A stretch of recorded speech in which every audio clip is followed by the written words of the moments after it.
Les amis, vous savez que je vis aux États-Unis, d'accord? Et en ce moment, on a le procès de P. Diddy.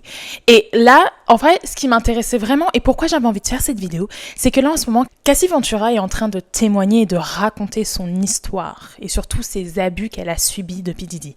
Et c'est là où je me dis, mais vous voyez les amis, quand je vous dis qu'il faut suivre la lumière, parce que dans la vie, il y a deux choix. T'as l'ombre ou t'as la lumière. Et malheureusement, cette jeune femme, d'accord, parce que je crois qu'elle avait 19 ans à l'époque et lui, il avait 17 ans de plus qu'elle, il l'a manipulée. Cet homme-là, je crois même que P. Diddy, c'est vraiment le petit frère du diable. Parce que pour faire ce qu'il a fait, j'étais en mode, mais no way. J'écoute en ce moment tous les jours les témoignages et franchement, je suis choquée les amis. Je suis grave choquée. Cassie, ce qu'elle a vécu, franchement, heureusement, et en plus je crois que son mari est croyant, et heureusement qu'elle a trouvé le chemin et qu'elle a trouvé la lumière. Parce que moi, ce qui m'a vraiment touchée, c'est quand elle a dit oui, elle avait pensé à se jeter sous une voiture, etc.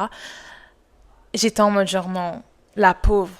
Je me suis dit franchement, la pauvre, elle a vraiment été possédée. Franchement, je pense qu'elle vivait avec je ne sais pas combien de démons en elle. Vous savez que dans les épisodes 2, je vous ai parlé un peu de célibataire à marier, comment j'ai rencontré mon mari, mais surtout, je vous ai un tout petit peu parlé de ma relation toxique, mais je voulais pas vraiment en parler davantage, mais je me suis dit, vous savez, c'est important, je pense que je vais vous faire une vidéo pour vraiment vous expliquer la relation toxique que j'ai vécue.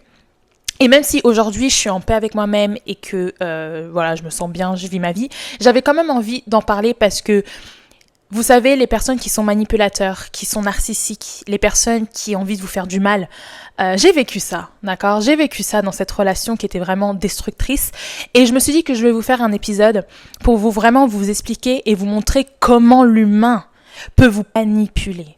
Les amis, dites-moi en commentaire si ça vous intéresse. En tout cas, je vous souhaite un bon vendredi, que du soleil, que de la lumière. Et on se retrouve dimanche pour l'épisode 3. Bye!